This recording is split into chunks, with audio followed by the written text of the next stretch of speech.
नमस्कार, लक्षवेधीमध्ये आपल्या सगळ्यांचं स्वागत। मी प्रसाद काथे। येस बँकेवरच्या निर्बंधांमुळे अनेक लोक हवालदिल झालेले आहेत। सलग दुसऱ्या वर्षी डबघाईला आलेली येस बँक ही भारतातली दुसरी बँक आहे। येस बँकेच्या दुरवस्थेला ज्या पद्धतीची कहाणी कारणीभूत आहे त्यात काही प्रमुख अशी कारणे आहेत। प्रवर्तकांना सुटलेली हाव, मोठ्या कर्जदारांची आर्थिक बेशिस्त आणि किरकोळ गुंतवणूकदारांना अंधारात ठेवणं या कारणांमुळे देशातल्या अनेक बँकांसाठी भांडवल पुरवठादार म्हणून काम करणारी येस बँक गेल्या आठवड्यात पत्त्याच्या बंगल्याप्रमाणे कोसळली। बँकेचे वादग्रस्त सीईओ राणा कपूर यांच्या व्यवस्थापन कौशल्याचे फटकेच येस बँकेला सोसावे लागले आहेत। राणा कपूर यांचे बड्या लोकांशी असलेले संबंध हे त्यांच्या बेशिस्तीवर कायम पांघरून घालत होते। यामुळेच बँकेची सर्वाधिक कर्ज अडचणीत असलेल्या कंपन्यांना मिळत गेली। राणा कपूर यांच्या चौकशीतून बँकिंग क्षेत्रातील राजकीय हस्तक्षेपाच्या सुरस कहाण्या बाहेर येतील। त्याचा राजकीय लाभासाठी वापर सुद्धा होईल, पण किरकोळ खातेदारांच्या पैशाचं काय? येस बँकेवर एका वर्षापूर्वी विशेष निदेशक नेमला गेला होता, तेव्हाच बँकेची आर्थिक परिस्थिती लक्षात का आली नाही? या परिस्थितीबाबत छोट्या खातेदारांना सातत्याने अंधारात का ठेवलं गेलं? डबघाईला आलेल्या बँकेला उभारी द्यायला सार्वजनिक क्षेत्रातल्या बँकेचा अर्थात स्टेट बँकेचा पैसा का वापरायचा? राणा कपूर मार्फत अंधाधुंद कर्ज वाटप कुणी करायला सांगितलं? मोदी सरकारला आर्थिक घडी सावरता येणार आहे का? आणि मोदी सरकारनं बँकांना बुडीत कर्ज वसुलीची शिस्त लावायचा सुरू केलेला प्रयत्न अर्थव्यवस्थेच्या मुळावर उठणार आहे का? या आणि अशा अनेक मुद्द्यांवर आजची लक्षवेधी चर्चा। येस बँक कुणी केली नो बँक?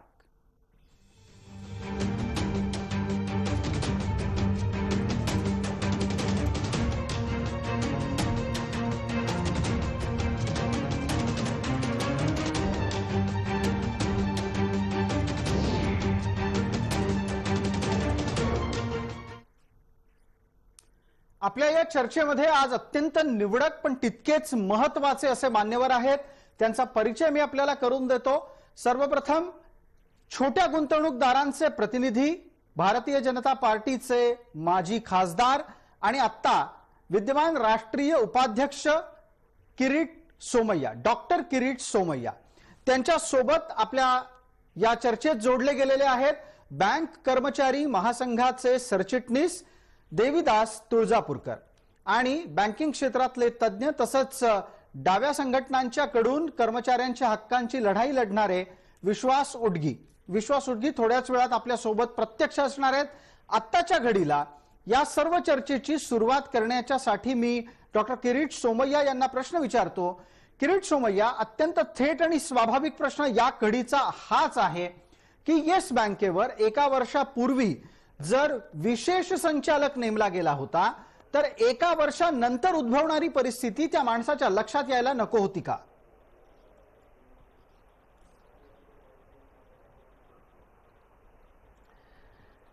वास्तविकरित्या 2011 पासून येस बँकेच्या संबंधी वेगवेगळ्या वेळेला वेगवेगळी चर्चा सुरू आहे। त्यांचा अंतर्गत भांडण म्हणजे राणा कपूर आणि त्यांची मेहुणी, त्याच्या ओनरशिप साठीची लढाई, येस बँकेचं रिअल एस्टेट डेव्हलपर मधले गुंतवणूक म्हणा किंवा लोन्स अँड ऍडव्हान्सेस।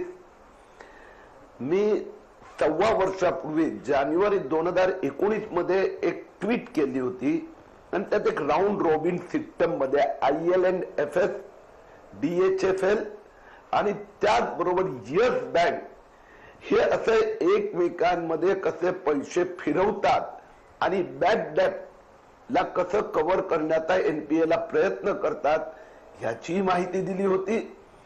रिझर्व्ह बँकेने प्रयत्न केले। रिझर्व्ह बँकेचे प्रयत्न अपूर्ण पडले का, किंवा की फायनान्शियल सेक्टर मधली साफ सफाई याला अधिक महत्व द्यायचं आणि त्यामुळे जे डिफॉल्ट होणार, ऍक्सिडेंट होणार, त्याला सामोरे जायचं हा सरकारचा आणि रिझर्व्ह बँकेचा निर्णय.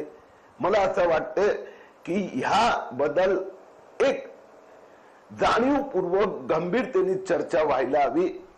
एका बाजूला 2015 मध्ये रिझर्व्ह बँकेचा कॉन्फिडन्शियल अहवाल सरकारकडे येतो की प्रचंड प्रमाणात एनपीए आहेत, विलफुल डिफॉल्टर आहेत, अंडर रिपोर्टिंग आहेत. आणि त्यानंतर 2016-17 मध्ये हिंदुस्थानाची संसद नवीन कायदा करून निर्णय घेते साफसफाई झाली पाहिजे. आणि ज्यावेळी साफसफाई सुरू होते त्यावेळी अशा प्रकारचे झटके बसतात. मला असं किरीट सोमय्या, आपण दोन वाटलं महत्वाचे मुद्दे या चर्चेमध्ये मांडता आहात. मी त्यातला एका मुद्द्याचा संदर्भ आत्ता घेतो आणि ज्या साफसफाईचा उल्लेख आपण केलाय त्याची चर्चा पुढच्या भागात करणार आहोत. इथे पहिला महत्वाचा मुद्दा हा नैतिक दृष्ट्या राणा कपूर या व्यक्तीच्या संदर्भात आहे.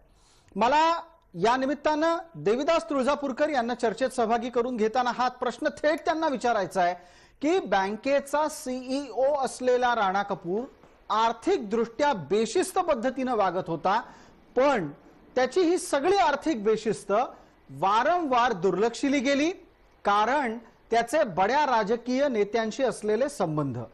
राणा कपूरचं वर्तन खपवून का घेतलं गेलं या व्यवस्थेमध्ये आणि ही कोणती व्यवस्था आहे जी राणा कपूरला मन मानेल तसं वागायला देत होती?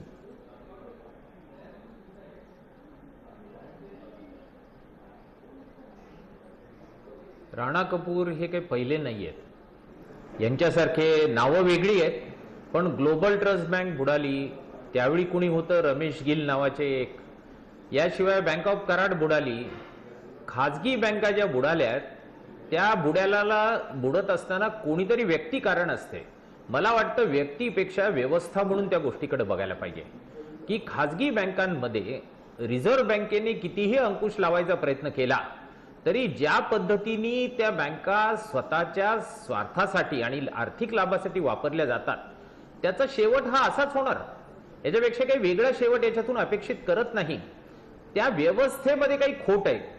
ती खोट जर लक्षात घेतली तर बँकिंग सारखा सेक्टर जो अत्यंत अर्थव्यवस्थेचा कणा म्हणून समजला जातो आणि एकूण अर्थव्यवस्थेत त्याला एक अनन्यसाधारण महत्व आहे, हा खाजगी क्षेत्रात गेला पाहिजे का? हे सगळ्यात मोठं प्रश्नचिन्ह आहे. हे ते क्षेत्र आहे. देविदासजी, आपण या संपूर्णपणे व्यक्तीपेक्षा व्यवस्थेतल्या दोषांकडे लक्ष वेधता आहात. मला वाटतं की त्यावर स्पष्टपणे भूमिका घेण्याची गरज आहे की हे व्यवस्थेतले दोष काय आहेत. मग ते केवळ आणि केवळ राणा कपूर पुरते मर्यादित राहणार नाहीत. राणा कपूर हे एक नाव झालं. या मुळात प्रवृत्तींना खतपाणी घालणारे व्यवस्थेतले दोष कोणते?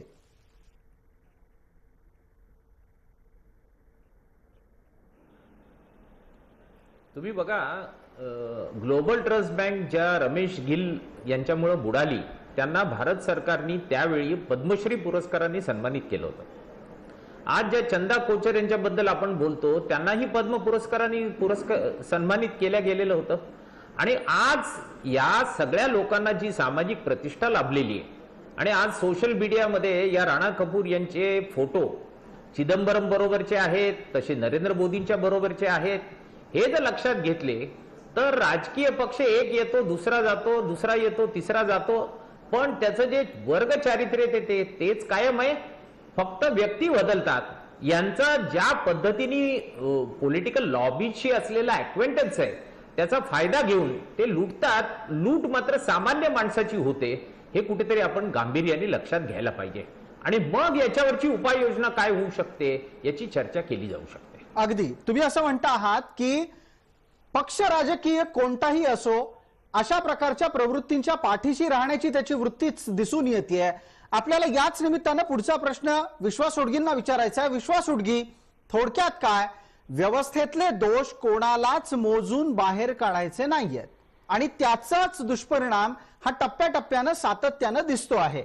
यानंतरचा पुढचा प्रश्न राजकीय असल्यानं अर्थातच डॉक्टर किरीट सोमय्या यांच्यापर्यंत जाईलच, पण तत्पूर्वी विश्वास उडगी या मुद्द्यावर बोलतील.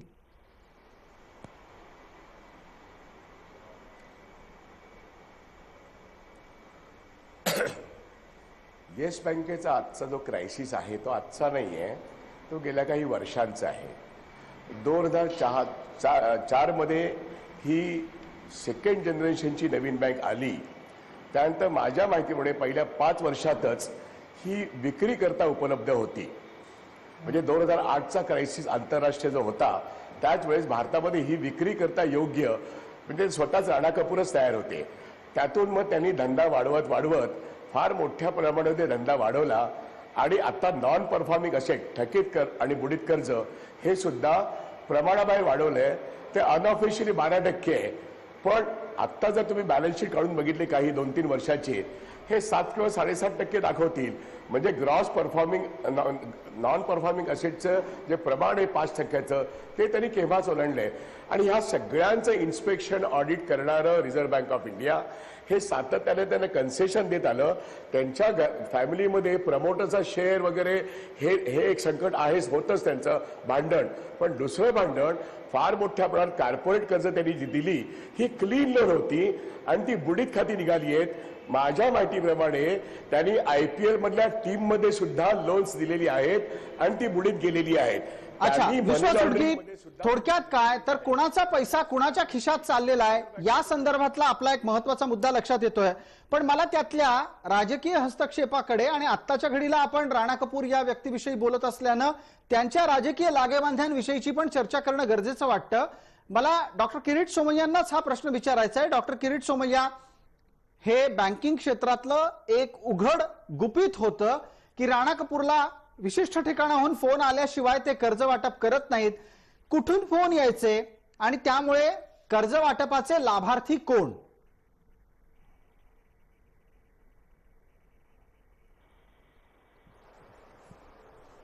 वास्तविकरित्या बँकिंग सेक्टर इन टोटॅलिटी ज्यावेळी फायनान्शियल ग्रोथ होतो त्याच वेळेला तुम्ही लिबरलायझेशन, ग्लोबलायझेशन आणि त्यावेळेला एक 2007-8 ची एक छोटीशी चूक की 2007-8 मध्ये ग्लोबल ग्रोथ टॉप लेवलवर होतं. इंडिया डबल डिजिट ग्रोथ वर पोहोचलं आणि पुढची 10 वर्ष असंच जाणार हे कॅल्क्युलेशननी सगळ्या फायनान्शियल सेक्टर मध्ये क्रायसिस आणला आहे.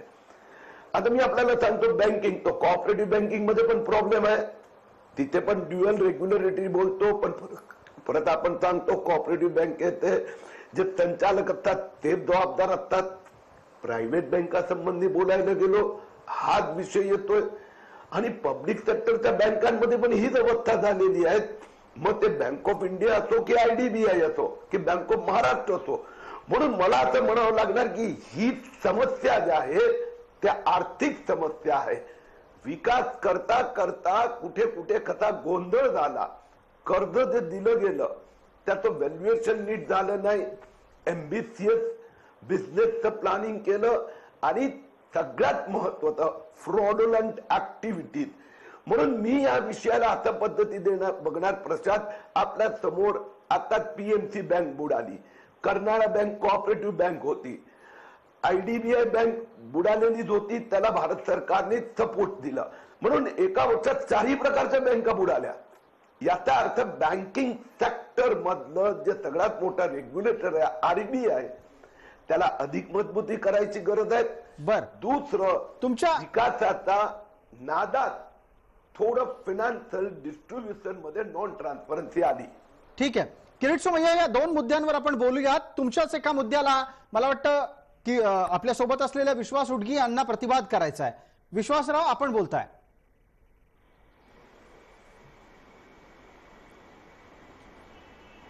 मी व्यवस्थेमध्ये काय घाण आहे याच्याविषयी बोलतोय की एका पद्धतीने नवीन मॉडेलचं बँकिंग अत्यंत चुकीच्या पद्धतीने ॲडव्हान्सेस करत असताना रिझर्व्ह बँक ऑफ इंडिया त्याला आशीर्वाद देत होती. त्यामुळे रिझर्व्ह बँक ऑफ इंडिया एका फार मोठ्या प्रमाणात दोषी आहे असं माझं स्पष्टपणे मत आहे. म्हणजे बँकर आणि बॉरोवर एकत्र येऊन बँक लुटतात हे तर सिद्ध झालेलंच आहे. पण रेग्युलेटर, बँकर आणि बॉरोवर पण एकत्र येतात. याच्यामध्ये कधी कधी पॉलिटिशियनची पण साथ असते. तो अपक्षाचा पॉलिटिशियन असतो किंवा ब पक्षाचा असतो. पण माझं म्हणणं हे शक्य का होतं कारण रेग्युलेटर हा निष्पक्ष नाहीये. आणि रेग्युलेटरची जबाबदारी जर रेग्युलेटर पार करत नसेल म्हणजे रिझर्व्ह बँक ऑफ इंडिया, तर अशा तऱ्हेचे घोटाळे हे वारंवार होत आहेत. आणि म्हणून येस बँकेच्या बाबतीमध्ये राणा कपूर या चाणाक्ष बँकरने सर्वांचाच वापर केलेला आहे आणि त्यांनी इन्व्हेस्टमेंट बँकिंग आणि मनी लॉन्ड्रिंग मोठ्या प्रमाणामध्ये केलेला आणि नफा पण केला आणि नॉन परफॉर्मिंग एसेट केलं. आता ते झाकण्याचा प्रश्न रिझर्व्ह बँक ऑफ इंडिया आणि भारत सरकार करते. येस बँक बुडू न देणं हे आता रिझर्व्ह बँक ऑफ इंडियाचं धोरण आहे. अगदी या निमित्तानं फार बरं झालं तुम्ही हा प्रश्न उपस्थित केलात.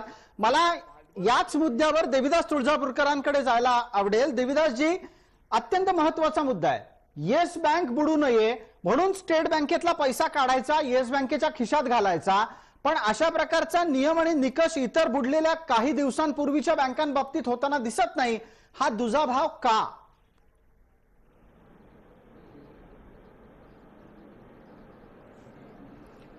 तुम्ही बघाल खाजगी क्षेत्रातल्या ज्या बँका आहेत, मग ती ग्लोबल ट्रस्ट बँक घ्या, कराड बँक घ्या, गणेश बँक ऑफ कुरुंदवाड घ्या, युनायटेड वेस्टर्न बँक घ्या, सांगली बँक घ्या, या सगळ्या बँका वाचवण्यासाठी सरकारने पुढाकार घेतला, हस्तक्षेप केला आणि शेवटी त्या बँकांना वाचवलं. माझा हा प्रश्न आहे की मग तुम्ही पीएनसी बँक किंवा रुपी कोऑपरेटिव्ह बँक, पेंट बँक, कर्नाळा बँक या बँकांना वाचवण्यासाठी सरकार असा पुढाकार का घेणार नाही? तो घ्यायला हवा. आता या अर्बन कोऑपरेटिव्ह बँक आहेत आणि त्या खाजगी बँक आहेत, म्हणून त्याच्यासाठी काही वेगळे इफर्ट्स करण्याची आवश्यकता आहे. कायद्यात काही तरतुदी करायच्या असतील तर त्या करा, पण मग फक्त सिलेक्टिव्हली तुम्ही खाजगी बँकांना वाचवाल आणि अर्बन कोऑपरेटिव्ह बँकांना मात्र वाचवणार नाहीत. यामुळे लोकांच्या मनामध्ये एक बँकिंग व्यवस्थेबद्दल अविश्वासाचं वातावरण झालेलं आहे. आणि अशी एक वेळ आता आलेली आहे की लोकांनी बँकात पैसे ठेवायचे की नाही ठेवायचे. आणि आज तुम्ही बघाल येस बँकेच्या काही ब्रँचेस समोर पोलिसांना बोलवावं लागलं. आज अनेक लोक असं विचार करतात की वरची पाटी बघितल्यानंतर मी जाऊ का या बँकेत का नको. आणि एकूणच बँकिंग जर नाही उभं राहिलं तर सामान्य माणसाची बचत ही जी अर्थव्यवस्थेमध्ये यायला पाहिजे आणि त्यातून जो विकास व्हायला पाहिजे तो होणार नाही. ही धोक्याची घंटा आता तरी सगळ्यांनी वेळीच लक्षात घ्यायला पाहिजे. देविदास तुळजापूरकरांच्या या मुद्द्यावर मला डॉक्टर किरीट सोमय्या यांना बोलता करायचं आहे. किरीट सोमय्या, हा मुद्दा थेट भारतीय जनता पार्टीच्या आता सरकारच्या धोरणांच्या संदर्भात आहे. भारतीय जनता पार्टीचं धोरण हे एका बँकेविषयी एक आणि दुसऱ्या बँकेविषयी दुसरं असं का आहे? अर्बन कोऑपरेटिव्ह बँकांना वाचवण्यासाठी सरकार प्रयत्नशील दिसत नाही, पण येस बँकेसाठी सर्वसामान्यांचे आणि त्यात सुद्धा राष्ट्रीयकृत बँकांचा पैसा उचलून देण्याच्यासाठीची मात्र धावपळ सुरू होताना दिसतेय. या बाबतीत काय उत्तर द्याल?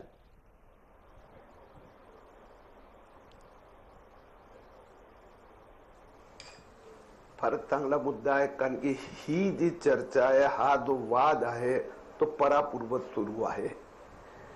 ग्लोबल ट्रस्ट बँक ज्यावेळी बुडाली, हे केतन पारेखच्या शेअर बाजारात कुभाऊन मध्ये ती बुडाली. आता ती बँक बुडू दिली असती तर रिझर्व्ह बँकेला वाटलं की फायनान्शियल स्ट्रक्चर मध्ये एक प्रॉब्लेम क्रिएट झाला असता, म्हणून ओरिएंटल बँक ऑफ कॉमर्सला एक्सपान्शन करायचं होतं. आणि एक्सपान्शन करताना त्याला असं चांगल्या एवढ्या नेटवर्क ब्रांचेसची त्याला वाटलं की मला चांगलं एक बिझनेस मिळेल आणि त्याला आरबीआयने financial liquidity for temporary period देऊन सपोर्ट केला. मला असं वाटतं की रिझर्व्ह बँक प्रत्येक वेळी असं स्टडी करते. कराड बँक आणि आयसीआयसीआय बँकने ती कराड बँक घेतली, टेक ओव्हर केली, चांगली बँक सॉरी. तर हे जिथे जिथे आता आपण बघितलं असेल की बँक ऑफ बरोडामध्ये आणि स्टेट बँक मध्ये मोठ्या बँकांचं मर्जर झालं, हे पीएसयू बँक होता. तर जिथे जिथे फिजिबिलिटी रिपोर्ट रिझनेबल दिसतो तिथे रिझर्व्ह बँक 2 पाऊल पुढे जात असते. पीएमसी बँकात मी अथक प्रयत्न केले, अथक, आणि it was so near to solution. आणि त्याच वेळेला मुंबई हायकोर्टने निर्णय दिला की या पुढची कार्यवाही हे हायकोर्टने नेमलेली कमिटी करणार. दुसऱ्या बाजूला हायकोर्टाने निर्णय दिला की पीएमसी बँकेचे चेअरमॅनला घरी जाऊ द्या. आणि त्याच्यामुळे आता प्रकरण आरबीआयने सुप्रीम कोर्टात नेलं. पण किरीट सोमय्या, मला त्यातला एक महत्वाचा दुसरा मुद्दा येस बँकेच्या निमित्तानं आपल्याला असाच विचारायचा आहे की तुम्ही पीएमसीच्या संदर्भातल्या काही तांत्रिक मुद्द्यांचा आधार घेत आहे. मला येस बँके बाबतीत असं सांगायचं आहे, आत्ताच्याच घडीला एका रिसर्च इन्स्टिट्यूटच्या कडून आलेला अहवाल सांगतो की येस बँकेला बेलआउट करणं हे बेलआउट न करण्यापेक्षा महाग आहे. त्यामुळे आत्ताच्या घडीला स्टेट बँकेतला पैसा उचलायचा म्हणजे थोडक्यात काय तर तो सर्वसामान्यांचाच पैसा आहे. तो सर्वसामान्यांचा पैसा उचलून येस बँक वाचवण्याच्यासाठीची ही धडपड ही खाजगी बँकांना वाचवण्याच्यासाठीच्या धडपडीकडेच आपल्याला लक्ष वेधती आहे.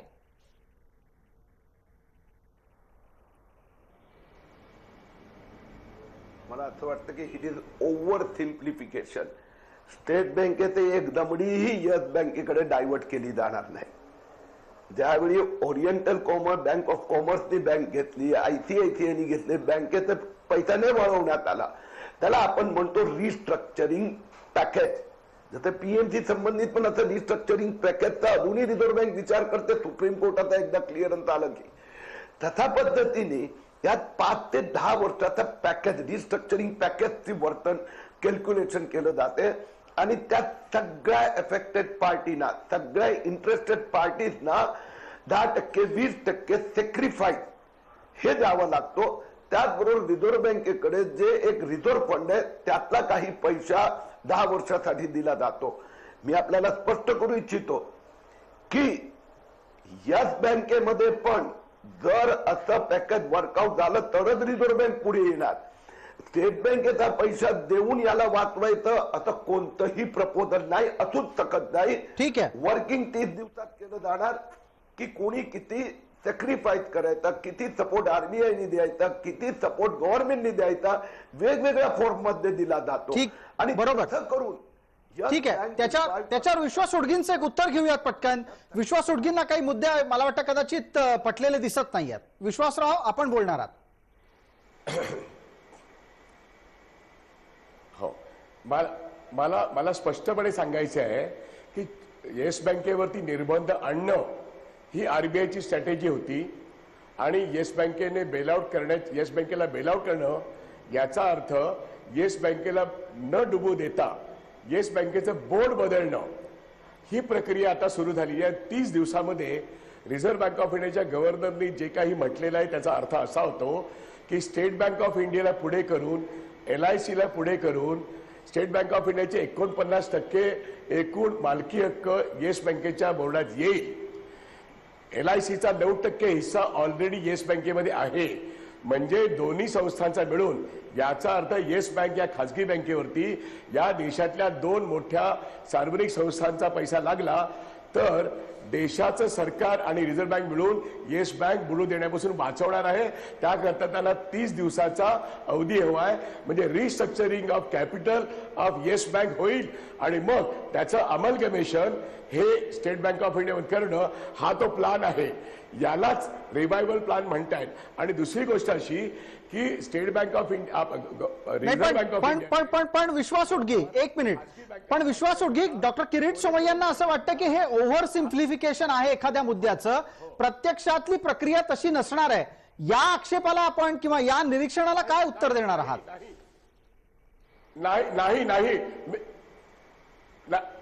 नाही, मी तुम्हाला ठामपणे सांगतो 30 दिवसामध्ये रिझर्व्ह बँक ऑफ इंडियाचे गव्हर्नर आणि निर्मलाबाई सीतारामन यांनी सांगितलं की नवीन बोर्ड अस्तित्वात येईल. स्टेट बँक ऑफ इंडियामध्ये विलीन होईल की नाही हा वेगळा प्रश्न आहे. बोर्ड जे अस्तित्वात येईल त्या बोर्डामध्ये अर्थ मंत्रालयाचे 1 प्रतिनिधी, रिझर्व्ह बँक ऑफ इंडियाचा 1 डायरेक्टर, स्टेट बँक ऑफ इंडियाचे 3 डायरेक्टर, स्टेट बँक ऑफ इंडियाचे CEO आणि भारत सरकारचे आणखी इंडिपेंडेंट डायरेक्टर येतील.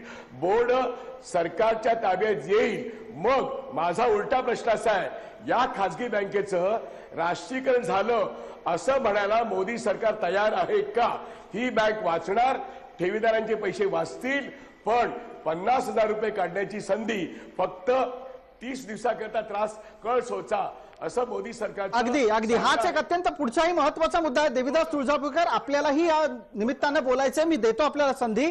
पण हा जो आत्ता मुद्दा विश्वास उडगींनी उपस्थित केलाय त्याच्यावर किरीट सोमय्यांचं उत्तरही गरजेचं आहे. किरीट सोमय्या, थोडक्यात काय तर केंद्रातलं सरकार येस बँकेचं राष्ट्रीयकरण करणार आहे का या निमित्तानं?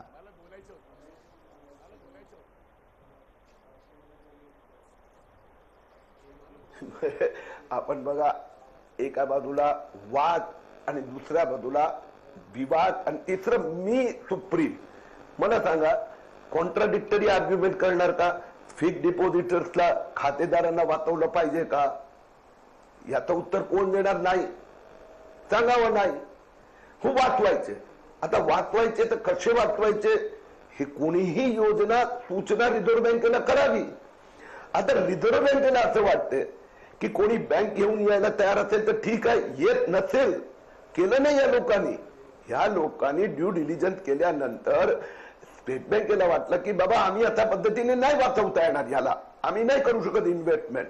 And that's why reserve bank has in a way taken this step. आलं लक्षात? मग आता काय करावं लागणार की स्टेट बँक किंवा दुसरं कोणी जे घ्यायला तयार असेल तर त्याला बाकी सपोर्ट, फायनान्शियल सपोर्ट पासून लिक्विडिटी सपोर्ट द्यावं लागणार.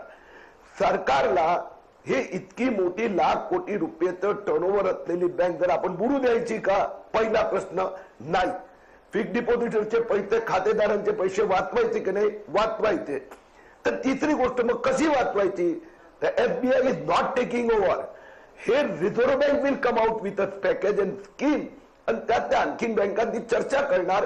त्याच्या खात्यात तोटा न जाता 10 वर्षामध्ये ही बँक रिवाईव्ह झाली पाहिजे.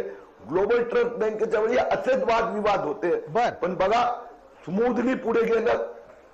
त्यानंतर सांगली बँकेच्या वेळी असेच चर्चा होती. ठीक आहे, त्याच्यावर बोलूच, पण किरीट सोमय्या, आपल्या मुद्द्यांवर 2 आक्षेप येत आहेत.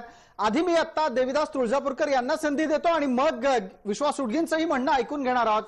देविदासजी, तुमच्या लेखी बँक वाचवण्याच्या साठीचा हा मार्ग, हा म्हणजे सरळ नाक पकडणं आहे का फिरवून कान पकडणं आहे?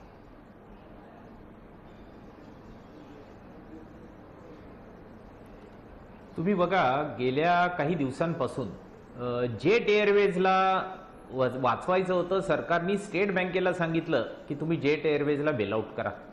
नंतर IL&FS ची वेळ आली तेव्हा पुन्हा सरकारने स्टेट बँक आणि LIC ला सांगितलं की तुम्ही त्यांना वाचवा. IDBI बँकेला वाचवायची वेळ आली तेव्हा LIC ला सांगितलं तुम्ही IDBI बँकेला वाचवा. आणि आता येस बँकेचा नंबर लागलाय आणि स्टेट बँकेला सांगण्यात येत आहे की तुम्ही येस बँकेला वाचवा. मला वाटतं हे इथं थांबणार नाही. आणखी काही खाजगी बँका या रांगेमध्ये उभ्या राहणार आहेत. त्यांचं नाव घेऊन आज आम्ही कुठलं पॅनिक बटन दाबू इच्छित नाही, पण भारतातल्या काही खाजगी बँकांचे जे कर्जाचे व्यवहार आहेत ते संशयास्पद आहेत. त्यांच्या चौकशी करण्याची आवश्यकता आहे आणि ती चौकशी केल्यानंतर असं लक्षात येईल तुम्हाला की पुन्हा त्याही बँकेचं अस्तित्व धोक्यात आहे. मला वाटतं या कर्जाच्या पुरवठ्याच्या संदर्भातलाच मुद्दा हा येस बँके बाबतीतही देविदास तुळजापूरकरजी तितकाच गांभीर्यानं बघायला हवा की अनेक अशा कंपन्यांना, अनेक अशा उद्योजकांना त्यांनी कर्ज दिली की ज्यांचा व्यवसाय हा फारसा नीट चाललेला नव्हता. कर्ज देताना सामान्य माणसाच्या बाबतीत जे 100 प्रश्न विचारले जातात, हे बँका मोठ्या कर्जदारांच्या बाबतीत इतक्या लवचिक कशा असतात आणि त्यांची त्यावेळची ध्येय धोरणं, त्यावेळची निर्णय प्रक्रिया ही कर्जाला कोण मागतंय यानुसार बदलत जाते का? देविदास तुळजापूरकर.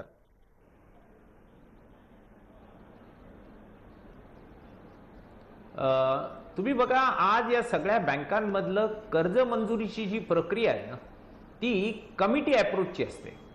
म्हणजे सगळे जबाबदार आहेत आणि कुणीच जबाबदार नाही.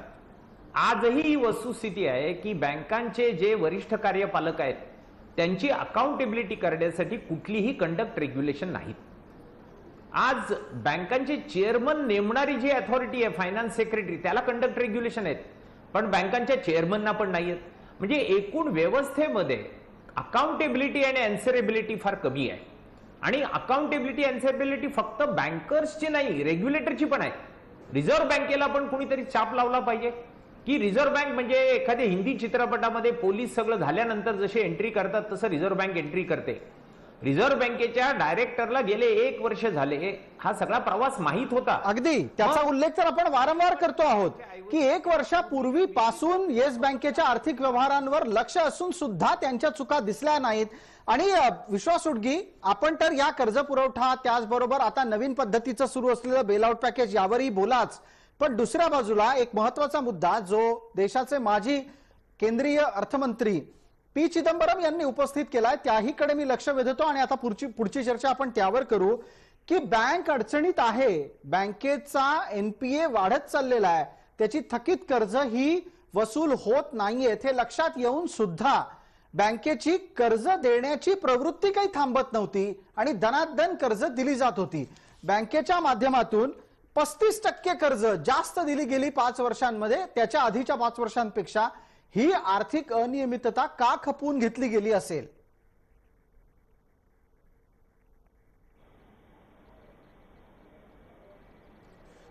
हे लक्षात घ्या, खाजगी बँकांच्या बाबतीमध्ये आर्थिक अनियमितता ही वारंवार खपवून घेण्याचं रिझर्व्ह बँक ऑफ इंडियाचं जणू काही धोरणच आहे. तुम्हाला मी सांगतो, डेरिव्हेटिव्हचा जो मोठा स्कॅम आंतरराष्ट्रीय पातळीवरती झाला तो भारत सरकारकडे जर तुम्ही पाहिलं तर खाजगी बँका आणि फॉरेन बँकांनी भारताचं मार्केट कोसळवलं. 2008ची गोष्ट, डेरिव्हेटिव्हचा स्कॅम आहे. त्याच्यामध्ये रिझर्व्ह बँक ऑफ इंडियाने सर्वांना दंड केला आणि सोडून दिलेलं आहे. हे खपवून घेण्याचा जो प्रकार आहे तर विविध सरकारं आणि रेग्युलेटर हे वारंवार करतायत. आज येस बँकेच्या बाबतीत मी जो प्रश्न उपस्थित केला, ही मोठी बँक आहे, ही कोसळणं बरोबर नाहीये हे कुठल्याही सरकारला वाटेल. आयसीसी बँक 2008 मध्ये जागतिक टप्प्यामध्ये भारतामध्ये कोसळत होती कारण त्याचे $2 लाख एवढे लेहमन ब्रदर्सचे रोखे त्यांनी विकत घेतले होते. पण ती वाचवली कोणी? तर चिदंबरम सरकारने वाचवली. तसं आता मोदी सरकारने येस बँक वाचवण्याचा निर्णय घेतला, तो मला तसा चुकीचा वाटत नाही. पण खाजगी ते सगळं चांगलं, ही जी काय प्रवृत्ती आहे हे मुळात चुकीचं आहे. खाजगीमध्ये खूप काही घाण आहे आणि ती घाण उपसण्याचं काम सरकारला आणि सामान्य माणसाला करायला लागतं. आणि त्या ठिकाणी सामान्य माणसाचा पैसा आणि सरकारी यंत्रणा आणि रिझर्व्ह बँक ऑफ यंत्रणा त्यांच्या मदतीला जाते. अगदी हा एक अत्यंत महत्वाचा मुद्दा, कारण येस बँकेच्या विद्यमान स्थितीमध्ये एक महत्वाचा घटक जो कायम दुर्लक्षला गेला आणि त्याला फसव्या पद्धतीची माहिती दिली गेली तो होता किरकोळ खातेदार. या संदर्भातली चर्चा आपण करणार आहोत लक्षवेधीच्या पुढच्या भागामध्ये. कुठेही जाऊ नका, परत येतोय येस बँके संदर्भातली ही चर्चा घेऊन लक्षवेधीच्या पुढच्या भागात.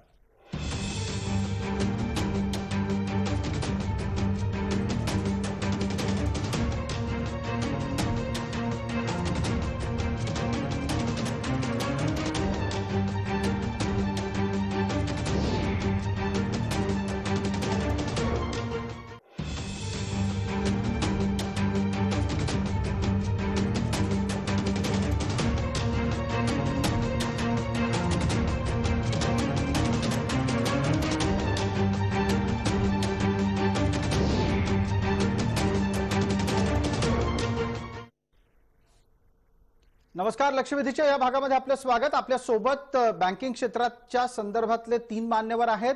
त्यांचा उल्लेख आणि त्यांचा परिचय आपल्याला करून देतो. आपल्या सोबत आहेत डॉक्टर किरीट सोमय्या, हे छोट्या गुंतवणूकदारांचे प्रतिनिधी म्हणून लढत असतात. या क्षणाला ते भारतीय जनता पार्टीचे राष्ट्रीय उपाध्यक्ष आहेत, माजी खासदार राहिलेले आहेत.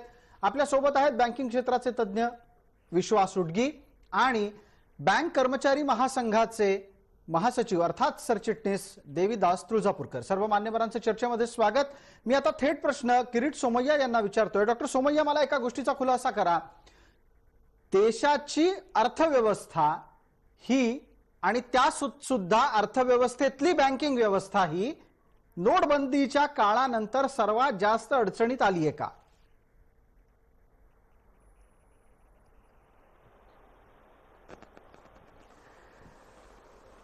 एकंदर मी पुन्हा एकदा आपल्याला 2007 कडे घेऊन जातो. 2007 मध्ये ज्यावेळी जीडीपी ग्रोथ देशात आणि विदेशात उंचीवर गेल्यानंतर 2008 ते 2013 5 वर्षात ओव्हर प्रोजेक्शन होऊन त्यात मग पारदर्शकता आणि अपारदर्शक पद्धतीने प्रचंड प्रमाणात 2009 ते 2014 दरम्यान 52,000 लाख कोटीचे कर्ज वितरित करण्यात आलं. आणि ते एवढं त्यात अपारदर्शकता आली की 2015-16चा आरबीआयचा अहवाल आला की मोठ्या प्रमाणात एनपीए डेव्हलप झाला. तर वास्तविकरित्या आर्थिक विकासाला डिसिप्लिन आणण्यासाठी सध्या तुम्हाला बघा एनबीएफसी सेक्टरमध्ये पण तेच दिसते, कोऑपरेटिव्ह बँकिंग मध्ये हेच, खाजगी बँकांमध्ये तेच.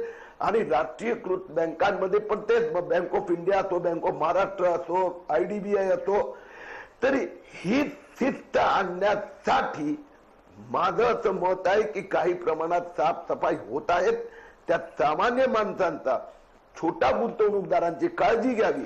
दुसऱ्या बाजूला मी विश्वासाने सांगतो तुम्हाला, विकासाचा दर हे 4.5% हळूहळू 7.5% दिशेने जाणार. म्हणजे विकास थांबणार नाही. पण काही लोकांनी जे घोटाळे केले आहेत, फायनान्शियल मिसमॅनेजमेंट केले आहेत, त्याच्यावर नियंत्रण आणण्याच्या दृष्टीने मला याच मुद्द्यावर यायचं होतं. बरं झालं तुम्ही स्वतः हा मुद्दा काढलात. नोटबंदीच्या नंतर आर्थिक शिस्त लावण्याच्या साठी घेतले गेलेले एक उपाय हे अर्थव्यवस्थेच्या मुळावरच उठतायत का, हाही तितका महत्वाचा मुद्दा आहे. त्याच्यावर आधी देविदास तुळजापूरकर यांना बोलायला संधी देतो आणि त्यानंतर विश्वास उटगी. देविदासजी, आपण आधी बोला. आर्थिक बेशिस्त नीट करण्याच्यासाठी जी पावलं टाकली गेली त्यामुळे बँकिंग क्षेत्र तात्काळ आणि सर्वाधिक अडचणीत आलं का?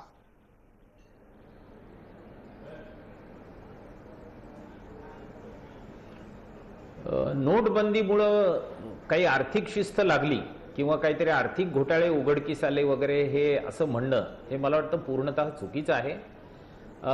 एकूणच तुम्ही जर बघाल ना तर आज अर्थव्यवस्थेमध्ये काही एक क्रायसिस आहे आणि त्याचं रिफ्लेक्शन बँकिंगमध्ये उमटतंय. पण अर्थव्यवस्थेचं नियमन करणारे जे लोक आहेत ते आज हे मान्य करायला तयार नाहीयेत की अर्थव्यवस्था अडचणीत आहे. हे पहिल्यांदा त्यांनी मान्य करायला हवं. कारण आज तुम्ही जर बघाल बँकांमधले जे एनपीए आहेत, जे एनपीए हे चिदंबरमच्या काळात वाटले का, अरुण जेटलीच्या काळात वाटले का, त्याच्यापूर्वी यशवंत सिन्हाच्या काळात वाटले, याला गौण महत्व आहे.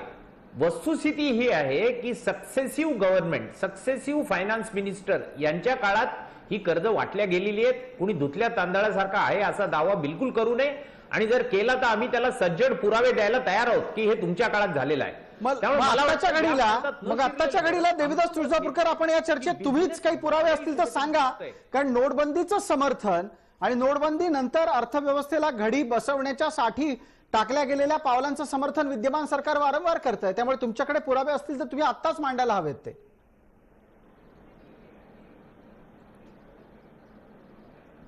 आज बँकांमध्ये नव्याने कुठलीही कर्ज मंजूर होत नाहीत, ही वस्तुस्थिती आहे. आणि याला कारण काय आहे तर इकॉनॉमीमध्ये कुणी इन्व्हेस्ट करायला तयार नाही, त्यामुळे कर्ज कुणी गुंतवणूक करायला तयार नाही, त्यामुळे नवीन उद्योग उभे राहत नाहीत, त्यामुळे बँकांचे कर्ज व्यवहार वाढत नाहीत, त्यामुळे बँकांमध्ये कुणी ठेवी स्वीकारू इच्छित नाही, ठेवी डिस्करेज केल्या जातात. म्हणजे एका दुष्टचक्रात बँकिंग अडकलंय. याला कारण काय? अर्थव्यवस्थेतली दुरावस्था ही त्याला कारणीभूत आहे. आणि मला वाटतं जोपर्यंत आपण हे मान्य करत नाही तोपर्यंत आपण तुतुमय असं जर करत राहिलो तर यातून निष्पन्न काही निघणार नाही. शेवटी अर्थव्यवस्था ही आणखी खोल गर्तेत जाईल असं मला वाटतं. तुमच्या लेखी अर्थव्यवस्थेसाठीचे येणारे दिवस हे अधिक आव्हानात्मक असतील. पण डॉक्टर किरीट सोमय्या यांनी थोड्याच वेळापूर्वी दावा केला की विकासाचा दर हा वाढत जाणार आहे. विश्वास उटगींना तो दावा पटतोय का? त्यांच्याकडून उत्तर घेणार आहोत.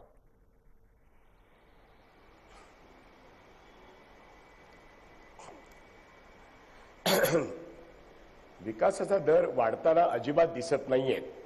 ज्याला इंग्रजीमध्ये ग्रीन शूट्स आर विजिबल असं बोललं जातं, पण असे ग्रीन शूट्स विजिबल नाहीयेत. त्यामुळे विकासाचा दर पुढच्या वर्षी काय असेल हे किरीट सोमय्यांना आशावाद त्यांनी जरूर ठेवावा.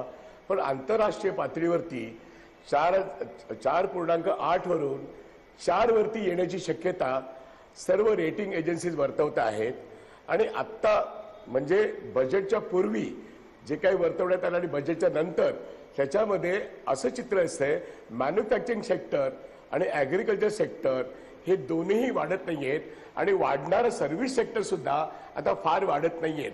त्यामुळे GDP मध्ये कॉन्ट्रीब्युशन ज्यांची आहे ती वाढत नसतील तर असे कोणते ग्रीन शूट्स आहेत हा मोठा प्रश्न आहे. आणि करोना नंतर जागतिक अर्थव्यवस्था अधिक ज्याला असं म्हणून संकटात सापडलेली आहे. भारतीय अर्थव्यवस्था नोटबंदीच्या नंतर आणि GST नंतर संकटाच्या गर्तेत सापडली. त्यात अधिक गर्तेत सापडल्यानंतर GDP वाढण्याची शक्यता नाहीये. ठीक आहे, पण या मुद्द्यावर मग किरीट सोमय्यांना संधी देतो. किरीट सोमय्या, कोणत्या मुद्द्यांच्या आधारे आपण सांगताय की येत्या काळामध्ये भारताची अर्थव्यवस्था अधिक विकासाच्या दृष्टीनं वाटचाल करेल? आत्ताच्या घडीला आव्हानं संपत नाहीयेत आपल्या डोळ्यासमोरची.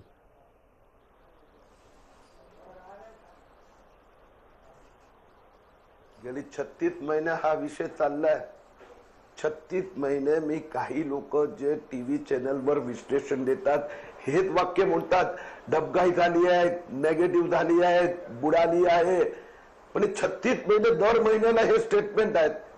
36 महिने 5% तर खाली गेली नाही, केव्हा तरी एखाद क्वार्टर गेलं असेल. म्हणून 5% विकासच राहिला. माझा म्हणण्याचा उद्देश आहे की 5% विकासच राहिला. आपल्याला 6% हवाय, 7% हवाय. That is a good. Number 2, GST लगातार गेले 5 महिने 1 लाख कोटी कलेक्शन होत आहे. एका बाजूला टॅक्स सरलीकरण झालं. कोणतंही नवीन अशा प्रकारची व्यवस्था करताना तुम्हाला वर्ष 2 वर्ष थोडा द्यावाच लागतो ग्रेस पिरियड. तिसरी गोष्ट की नेगेटिव्ह ग्रोथ. मला आठवते डिमॉनिटायझेशन नंतर अनेक सो कोल्ड एक्सपर्ट ह्या सांगत होते, इन्क्लुडिंग माय फॉर्मर प्राईम मिनिस्टर, की it will be a negative growth -2. कुठेही आलं नाही. आता शेवटचं पॉइंट की कोरोना. हे बघा, आपण सगळे मनुष्य आहोत. असा काहीतरी ज्याला आपण नैसर्गिक आपत्ती आली तर त्याला सामोरे कसं जायचं ह्याचं प्लॅनिंग करावं लागतं. गव्हर्नमेंटवरती प्राथमिक जबाबदारी असते, इन्क्लुडिंग रिझर्व्ह बँक. ते मला मान्य आहे. पण त्याच्यामुळे समजा काही 2, 4, 6 महिने ह्युमन सायकोलॉजीवर, त्याच्यामुळे लिडरशिप आणि डिसिजन मेकिंगवर थोडं प्रेशर आलं तर त्याला टीका करून नाही चालणार. सामोरे कसं जायचं ह्याचा विचार करायचा. म्हणून स्पष्टपणे सांगतो, म्हणजे थोडक्यात किरीट सोमय्या, मला याच्यातून असं जाणवत आहे की तुम्ही थेट असं सुचवू पाहत आहात की आत्ताच्या घडीला सरकारवर टीका करू नका, आमच्या पाठीशी उभे राहा, असं आवाहन करता आहात का तुम्ही?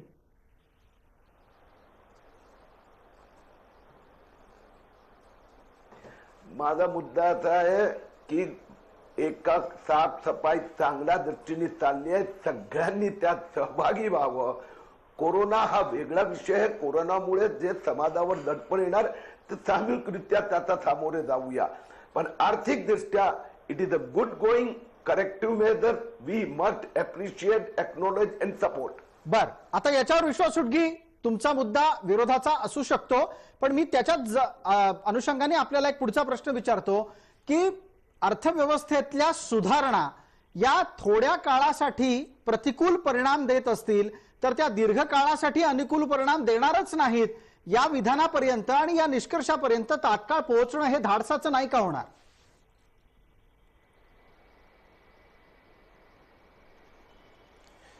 मुळात मुद्दा असा आहे की बँक रिफॉर्म्समुळे बँका सुधारल्या नाहीत तर बँका कोसळत आहेत. इकॉनॉमिक रिफॉर्म्स म्हणून जे काही चाललेलं आहे, अगदी 10 वर्ष 15 वर्ष घ्या तुम्ही, लिबरलायझेशनच्या प्रक्रियेमध्ये सार्वजनिक क्षेत्र काय किंवा खाजगी क्षेत्र काय हे दोन्ही तुम्हाला कोसळताना दिसत आहेत.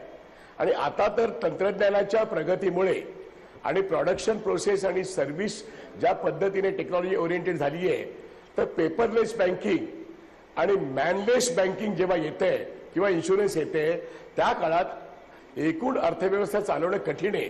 तेव्हा इकॉनॉमिक रिफॉर्म्स काय तुम्ही घेतलेत हे तरी सांगा. माझं काय म्हणणं आहे की इंदिरा गांधींचं मॉडेल तुम्ही क्रिटिसाइज केलं, मनमोहन सिंगाचं मॉडेल तुम्ही क्रिटिसाइज केलं, मोदी सरकारने स्वतःचं मॉडेल तरी सांगावं. माझं म्हणणं, ही सगळी मॉडेल हा एक चर्चेतला महत्वाचा मुद्दा आहे, त्याच्यावर किरीट सोमय्यांचं उत्तर लागेल. पण किरीट सोमय्या, मी आपल्या उत्तराच्या पूर्वी एकदा पटकन देविदास तुळजापूरकरांना विचारतो. देविदासजी, तुम्हाला नरेंद्र मोदी सरकारचं बँकिंग क्षेत्राबद्दलचं किंवा अर्थव्यवस्थेबद्दलचं कुठलं धोरण गेल्या 6 वर्षात दिसलं?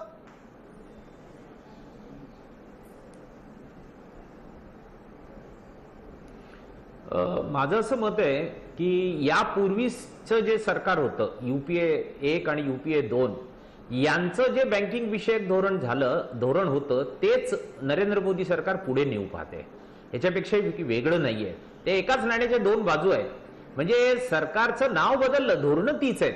आणि या धोरणाची फलनिष्पत्ती शेवटी क्रायसिसमध्ये होणार हे अटळ होतं आणि नेमकं तेच आज दिसतंय. मला भीती ही आहे की ही जी काय थेट काही प्रक्रिया आहे, उदाहरणं ही देऊन येस बोललात बँकेवर तर आपली थांबणार नाही. मुद्द्यातली चर्चा अधिक यानंतर रंगेल. आणखी काही खाजगी बँका कोणते मुद्दे याच आहेत की पद्धतीने जे गेल्या सरकारमधून पण चुका स्वरूपात समोर आले होते आणि या सरकारने पण चुका स्वरूपात असतानाही कायम ठेवले?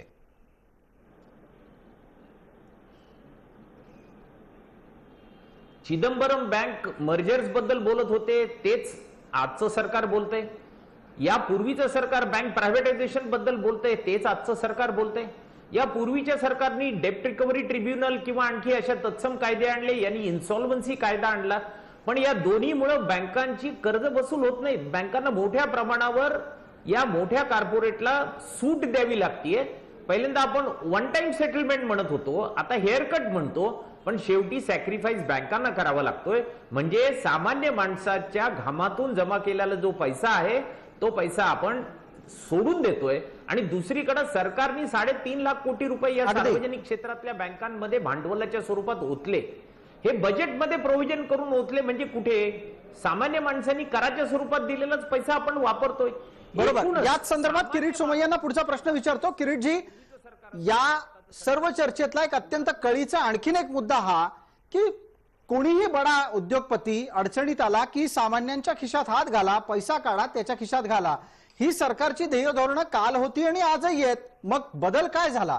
ते गेले, तुम्ही आलात, फरक काय पडला?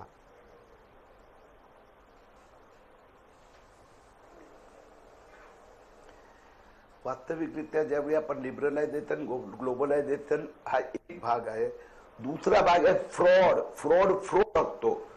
ते जवाहरलाल नेहरूच्या काळापासून कालांतराने चालूच आहे. ते फ्रॉडच्या विरोधात कारवाई करणं ही या सरकारची कमिटमेंट. दुसरी गोष्ट की आता ग्लोबलायझेशन मध्ये कॉन्सोलिडेशन, छोट्या छोट्या उद्योग बँका हे स्पर्धा करू शकणार नाही डिजिटल इकॉनॉमीमुळे. म्हणून कॉन्सोलिडेशन हे प्रायव्हेट मध्ये पण करावं लागणार, कोऑपरेटिव्ह मध्ये पण करावं लागणार आणि पीएसयू मध्ये पण करावं लागणार.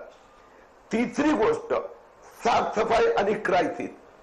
एक असं आहे, पहले से चली आ रही थी वो नॉन ट्रांसपरंट अकाउंट रिफ्लेक्टिंग करते हुए, हेच आपण चालू ठेवायचं का मोदी सरकारने? त्यांनी 22% एमपी दाबून 7% दाखवला. 22 चा 42 होऊ द्यायचा, पण मोदींनी कारवाई करायची नाही आणि दाखवायचे 8.5%. हे मान्य आहे का? नाही. पुढच्या पिढीला असा प्रकारात आपण देणं हे आपल्याला मान्य नाही. नाही, मग मला याच्याबद्दल एक छोटासा प्रश्न आहे. फक्त मला एक छोटासा प्रश्न आहे की तुम्ही जर इतकं सगळं करता आहात ना, तर लोकांना विश्वासात का घेत नाही?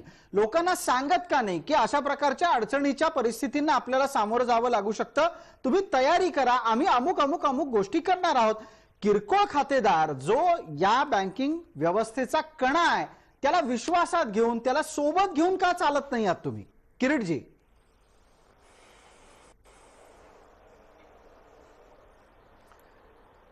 तुम्ही तेच करतायत ना, तुमचा द्वारा आम्ही हेच करतोय. ह्याला अवेअरनेस कॅम्पेन म्हणू शकतात, याला प्रिकॉशन म्हणू शकतात, याला प्रोटेक्शनरी मेजर्स पण सुचवू शकतोय. म्हणून आता असं ज्यावेळी हे आजची घटना येस बँक, तर त्यावेळी सरकारचं आणि आरबीआयचं 30 दिवसातलं वर्किंग हे असेल की जो सामान्य प्रामाणिक गुंतवणूकदार आहे, खातेदार आहे, त्याला 30 दिवसानंतर 100% प्रोटेक्शन प्राप्त करून द्यावं. त्याचबरोबर सोबत तुम्ही बघितलं ईडी आणि सीबीआय पासून सगळ्यांचं इन्व्हेस्टिगेशन एक्शन सुरू होणार, म्हणजे जे घोटाळेबाज आहे त्यांच्यावर कारवाई. ठीक आहे. आणि तिसरी गोष्ट, अशा प्रकारच्या बँक जिवंत ठेवून करेक्टिव्ह मेजर घेऊन जे बिझनेस उद्योग आहे, ज्यांना याच्यामुळे एक बिझनेस वाढवण्यासाठी संधी मिळते, त्यांचा सोबत उभं राहावं. ठीक आहे. किरीट सोमय्या, आपण या विषयावर आणखीन बोलणार आहोत आणि ज्या वेळेला लक्षवेधीच्या पुढच्या भागात परत येऊ त्यावेळेचा मुद्दा असेल तोट्याचं राष्ट्रीयकरण आणि नफ्याचं खासगीकरण. हा काय प्रकार आहे? लक्षवेधीच्या पुढच्या भागात पटकन त्याच्यावर चर्चा.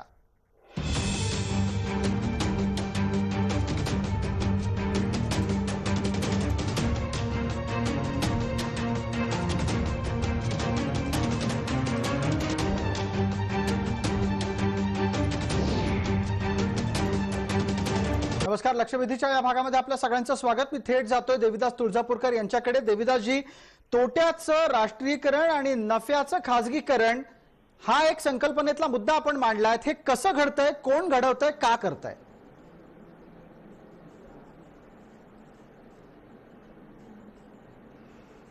सरकारने या अर्थसंकल्पामध्ये लाईफ इन्शुरन्स कॉर्पोरेशनचं जे काय भांडवल आहे त्यातलं काही भांडवल विक्रीला काढलेलं आहे. आपल्याला सगळ्यांना माहिती आहे LIC प्रॉफिट मेकिंग कन्सर्न आहे. या निमित्ताने LIC जी प्रॉफिट मेकिंग आहे ती खाजगी क्षेत्राकडे वळवू पाहतात आणि दुसरीकडे तोट्यात असलेली म्हणजे आज अडचणीत असलेली येस बँक असो किंवा अडचणीत असलेलं IL&FS असो किंवा अडचणीत असलेलं जेट एअरवेज असो त्याला वाचवण्यासाठी पब्लिक सेक्टरला सांगितलं जातं की तुम्ही त्याला बेलआउट करा. स्टेट बँक ऑफ इंडिया ही एकीकडे जेट एअरवेजला बेलआउट करते, IL&FS ला बेलआउट करते आणि LIC पण IL&FS मध्ये गुंतवणूक करते. हे काय दाखवतं म्हणजे आज हे जे काय सार्वजनिक क्षेत्रातली प्रॉफिट मेकिंग LIC त्याचं कुठेतरी खाजगीकरण केलं जातंय आणि खाजगी उद्योग हा बेलआउट करण्यासाठी पब्लिक सेक्टरला वापरले जात आहे. ठीक आहे. आणि पुन्हा या मुद्द्यावर पटकन किरीट सोमय्यांचं उत्तर घ्यायचंय. किरीटजी, आपल्याला विषय लक्षात आलाच असेल, ज्या मजबूत आणि सक्षम आर्थिक व्यवस्था आहेत, संस्था आहेत, त्यांचा पैसा हा इतर कमकुवत व्यक्तींना अर्थात कमकुवत संस्थांना दिला जातोय. अशा प्रकारचं धोरण आणखी किती दिवस चालणार?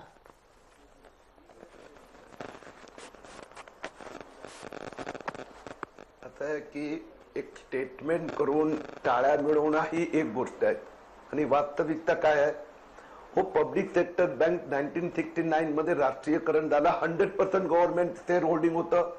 आज या सगळ्या बँकांचा इन्क्लुडिंग स्टेट बँक ऑफ इंडियाचं गव्हर्नमेंटचं होल्डिंग किती टक्क्यावर आलं हे माझे सहयोगी मित्र का सांगत नाही. त्याही प्रॉफिट मेकिंगच आहेत. म्हणजे it is a part of growth. जर स्टेट बँक मध्ये मी 20%चा इश्यू काढतो, केव्हा पहिला इश्यू आला होता 1995-96 मध्ये पब्लिक इश्यू आला होता. त्यावेळी काय हे महाशयचे उदाहरण देत नाही की 1995 मध्ये त्यावेळी काँग्रेस सरकार होतं. बाकी बँकांचे पण पब्लिक इश्यू आलेले आहेत.